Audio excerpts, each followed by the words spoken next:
थेट जातोय रुपालीताई ठोंबरे पाटील आपल्याशी जोडल्या जात आहेत आणि पुण्यातील जे काश्मीरमध्ये अडकलेलं कुटुंब आहे ते कल्याणकर कुटुंब देखील आपल्यासोबत जोडलं जात आहे. आपण दोघांसोबत देखील चर्चा करूया.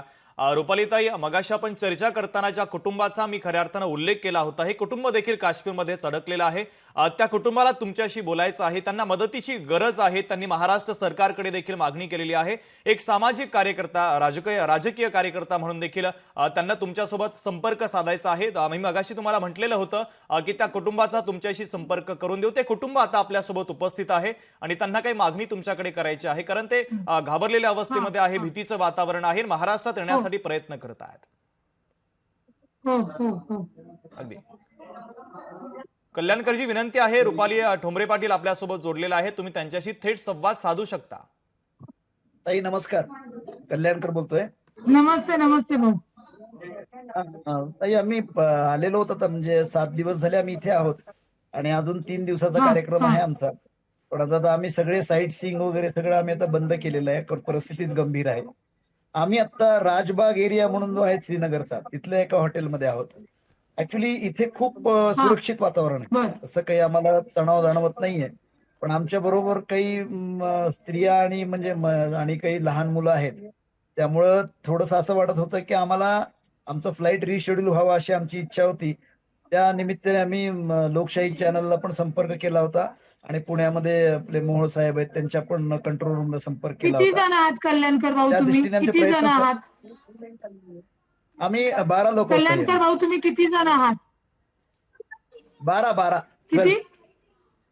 12. ऐका ना, तुमच्या 12 जणांचे आधार कार्ड आणि तुमची नाव, माझा नंबर मी तुम्हाला सांगते व्हॉट्सअपचा, 9371302302 याच्यावर तुम्ही पाठवा. मी तातडीने, कारण का आता बाकीच्यांची रुपालीताई, ते तुमचा हे नंबर, नाशिकचे आणि रुपालीताई, ते तुमचा अहमदाबादचे. नंबर सध्या नोट करून घेतायत.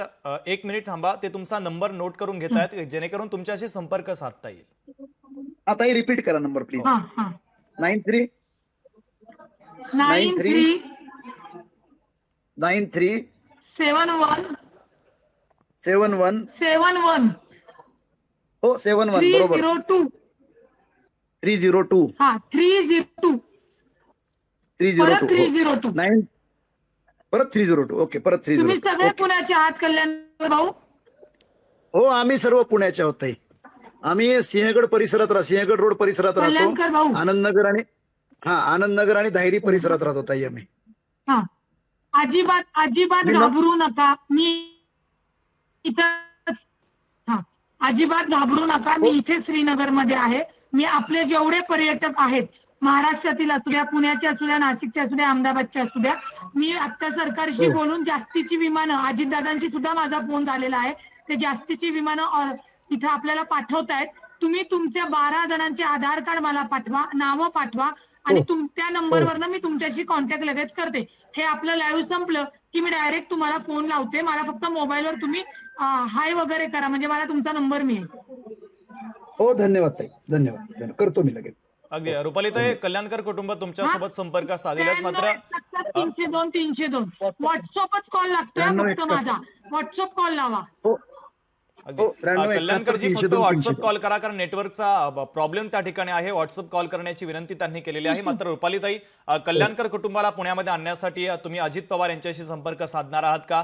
मुरलीधर मोहोळ यांच्याशी तुम्ही सातत्याने संपर्कात आहात. सगळ्या आपल्या पर्यटकांना महाराष्ट्रामध्ये आणण्यासाठी काही विशेष चर्चा करणार आहात का? 100% चर्चा झालेली आहे, बोलणं झालेलं आहे.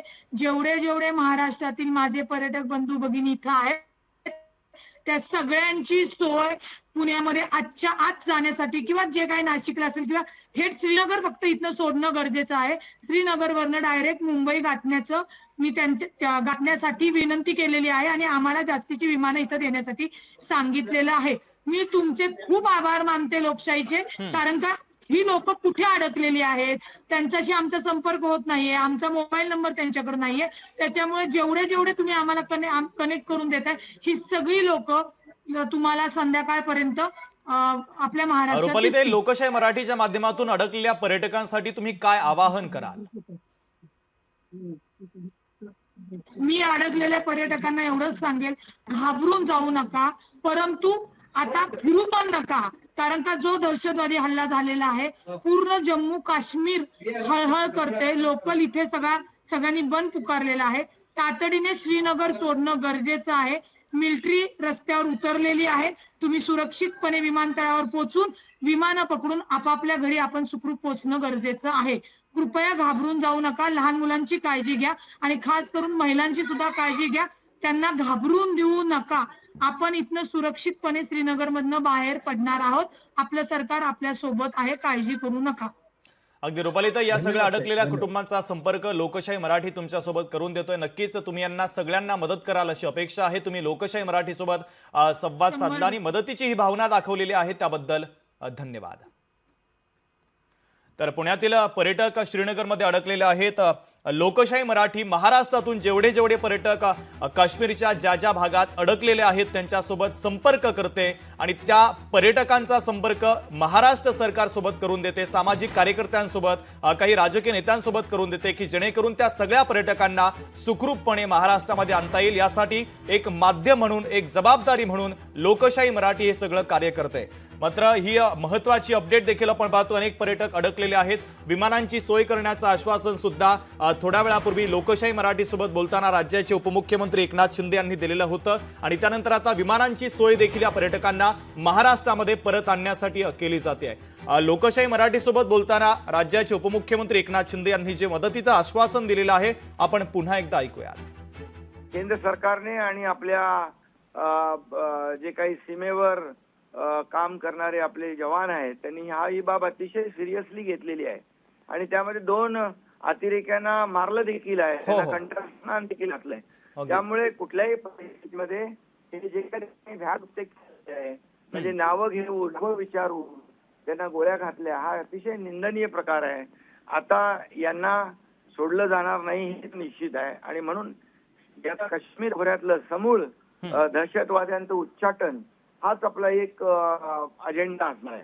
त्यामुळे या ठिकाणी जे काही करायचं आहे ते आदरणीय प्रधानमंत्री मोदीजी, गृहमंत्री स्वतः तिकडे गेले, त्यांनी माहिती घेतली आहे आणि मला वाटतं यांचा बिमोड अतिरेक्यांचा पूर्णपणे झाला पाहिजे. जसा बालाकोटचा, पुलवामाचा आपला सर्जिकल स्ट्राईक घेऊन केला तसंच पुन्हा एक मोठा सर्जिकल करून यांना पाकिस्तानला धडा शिकवण्याची गरज आहे. आणि जे मृत आहेत त्यांच्याबद्दल मी संवेदना व्यक्त करतो आणि इकडे त्यांची जी काही व्यवस्था आहे, जे काही लोक 2:30 वाजता येणार आहेत, काही लोक 4:30च्या विमानाने येणार आहेत, त्यांना देखील त्यांच्या घरी नातेवाईकांनाही आणि त्यांच्या जे काही पार्थिव आहेत हे नेण्यासाठी जी काही व्यवस्था आहे ती देखील शासन करते आहे. तर केंद्र सरकार अतिशय कठोर कारवाई यांच्यावर करेल आणि आतापर्यंत यापूर्वी असे हल्ले अनेक वेळा झाले, परंतु जेव्हापासून 2014 पासून या सर्व अतिरेक्यांचा बिमोड प्रत्येक वेळेस त्यांना आपल्या सैनिकांकडून मुंहतोड जबाब मिळत होता. त्यामुळे हे सगळे लपून बसले होते, परंतु दुर्दैवाने काल त्यांनी घात केला आणि काल त्यांनी संधीचा फायदा केला आणि हे कुठे केलेलं आहे. परंतु आता शेवटची आरपारची लढाई केंद्र सरकार, मोदीजी आणि अमितभाई करतील. हल्ल्याचा अधिकचा तपशील आपण ग्राफिक्सच्या माध्यमातून पाहूयात. पहलगाममध्ये मोठा दहशतवादी हल्ला झाला. हल्ल्यात 26 पेक्षा अधिक पर्यटकांचा मृत्यू झाला. अनंतनागमधील बैसरन खोऱ्यातील टिकड्यांवरील ही सगळी घटना आहे. हल्ला झालेल्यांमध्ये महाराष्ट्राचे देखील पर्यटक होते. घटनास्थळी सीआरपीएफच्या तुकड्या तैनात करण्यात आलेल्या आहेत.